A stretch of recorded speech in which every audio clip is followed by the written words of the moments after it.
Slamdown podcast is sponsored by Body Slam and Jam, the wrestling game YouTuber. To see his videos on YouTube, search YouTube Body Slam, capital N and Jam, or to follow him by Twitter, it is at Body Slam, capital N Jam. Welcome to another live episode of Slamdown podcast. Don't forget, people who are watching this live, you can comment as well on the video because we do read your comments and reply, and love to hear your ideas and what you think of Smackdown and the WWE product in general. So, as everybody knows, it was the special edition of Smackdown. It was their 900th episode. A couple of things for me that let me down is I thought they were going to have a few more of past stars appear. Everybody heard the news that Taz was backstage.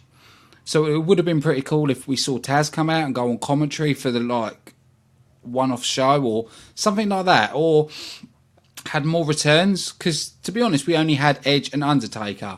Yes, Undertaker was big for him to return, but I would have liked to see a few other things.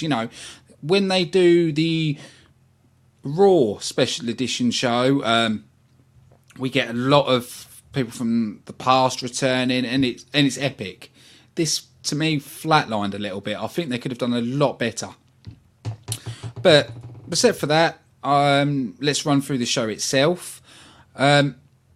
We had The Miz versus Dolph Ziggler for the Intercontinental Championship.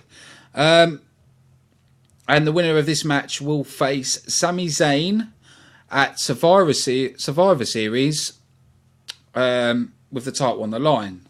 Which basically means if the winner of this match wins, the title stays with SmackDown. If Sami Zayn wins, the title will go to Raw. I did cover my predictions in the Raw show, but I will go over that after I've run over SmackDown quickly. It was a good match, but to me, I got a little bit bored because I've seen The Miz and Dolph Ziggler fight so many times. The Miz got the win because Dolph Ziggler went for a schoolboy pin and Maurice pushed The Miz, which reversed the pinfall to the other way. So The Miz had Dolph Ziggler's shoulders down on the mat and won. So another cheap win for The Miz.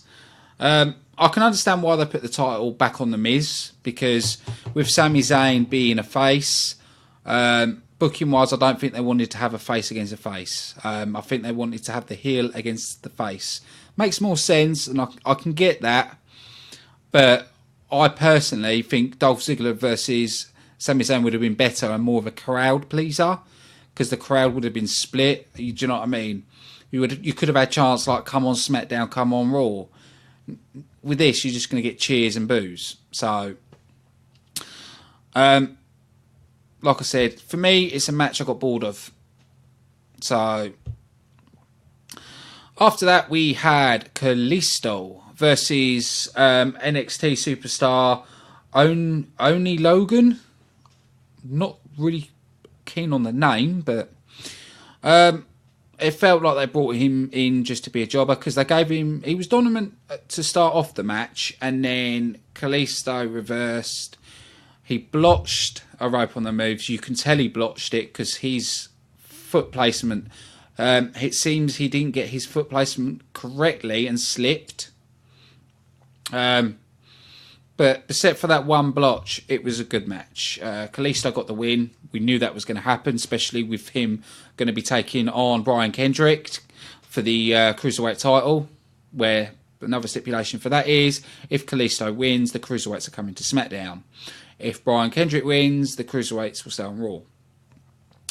After that, we had Nikki Bella versus Carmela, which ended in no contest because Charlotte came through the crowd, showing she had a ticket and sat with the fans. She was shouting abuse, so Nikki Bella slapped her, which caused a no contest. And they start fighting, and next thing you know, you saw all of the Raw women's team turning up on SmackDown, attacking Carmela and Nikki Bella. Then you saw the rest of the females coming down, and it ended up with a battle between Raw and SmackDown, where SmackDown got the upper hand because you saw the Raw women outside of the ring and the SmackDown superstars in the ring. I think they've done that, but on the basis where with Raw they made the men's team on the back foot, so they've tried to make it even by having that one on SmackDown. Then we had a 16-man tag team match, sort of like a warm-up for Survivor Series. We had American Alpha, the Hype Bros, the Usos, and Breezango. Is it Breezango they call them now? Against the Spirit Squad, the Vaudevillains, the Ascension, and the Headbangers. But before this match, we had a little backstage angle where we saw Rhino and Heath Slater, with Heath Slater saying he's brought in a motivational speaker. And then we see King Booker, which I think was quite nicely done. They could have done it in other ways, but I'm not going to moan about that. It was quite good. You know, it was King Booker, pulled out this like old-fashioned script thing, started reading from it, and then we saw Breezango coming in, throwing tickets to people for crimes against fashion. And then you hear Booker using his catchphrase where he says, "I did not hear you just say that." And then called them suckers. And then you had the whole SmackDown teams cheering for it. And then it led into this match. It was an alright match. It's average again. But it was American Alpha, the Hype Bros, the Usos, Breezango that got the victory. After that, it led into Edge hosting the Cutting Edge with Team SmackDown.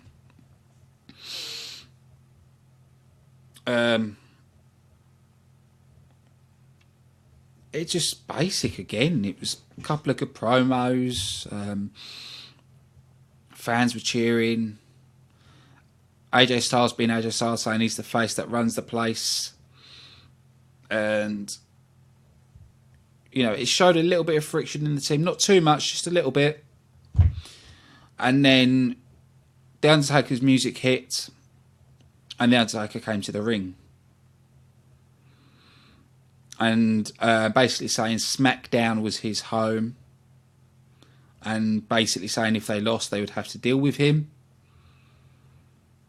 And basically saying that the WrestleMania doesn't define him. So with the way and what he said, to me, it seems like he's going to be staying all the way to WrestleMania. I know there's a lot of rumours out there where people believe he'll be taking on Goldberg, which I think would be a perfect match.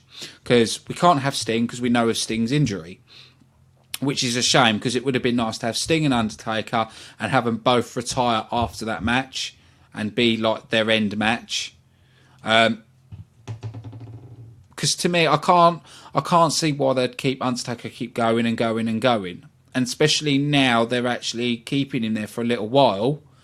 Makes me believe that it's going to be more portrayed for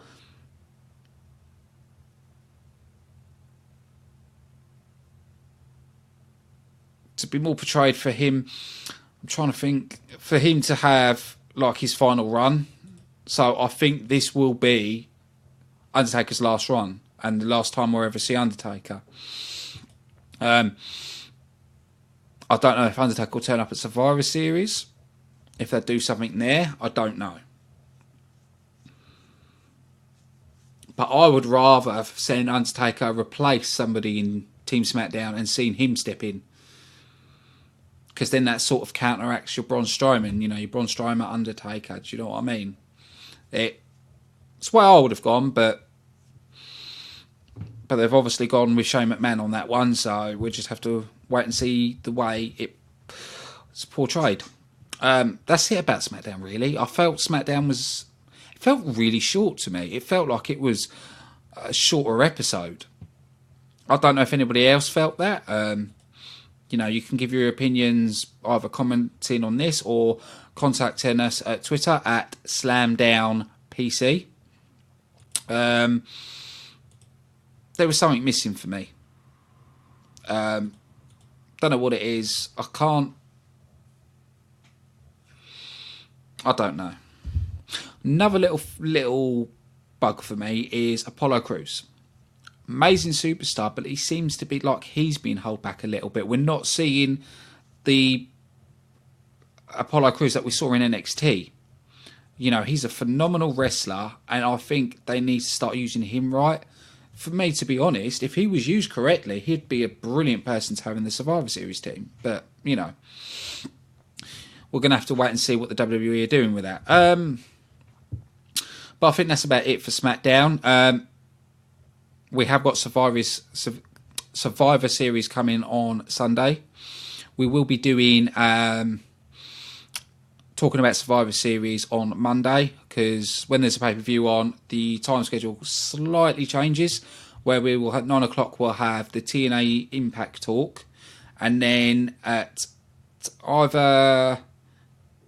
10 o'clock then I will cover the whole of Survivor Series. So I want to be pretty knackered by that, but I will be talking to a couple of people as well to get some of my friends to call in to get their opinions on Survivor Series, and there's a lot of things I'm looking at doing, and also I'm looking at expansion of the podcast as well. If anybody's watching this that wants to help Slamdown or be a part of Slamdown, just contact the page. Contact the page or tweet me and I'll DM you, and because this podcast is run by you, the fans. Only you can help us grow. I don't make any money doing this podcast, and I don't want to make money. To me, this is my hobby. I love it. I love wrestling, and I want SmackDown to grow. I want Slamdown to grow.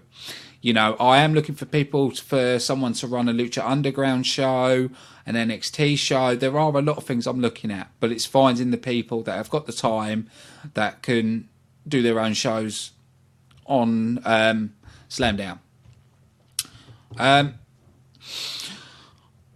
So I want to run over my quick predictions that I did say on the Raw one, but I'm just going to quickly run over it.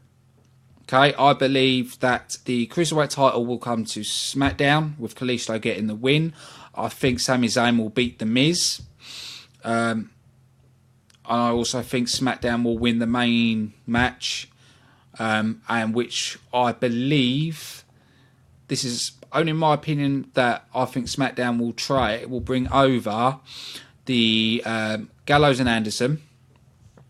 I can't see them going for someone big like Kevin Owens or Seth Rollins. I can see them going for someone like Cesaro, because they know he's, from what they said on the address of the WWE, that Cesaro's unhappy. So I can see that Cesaro getting brought over.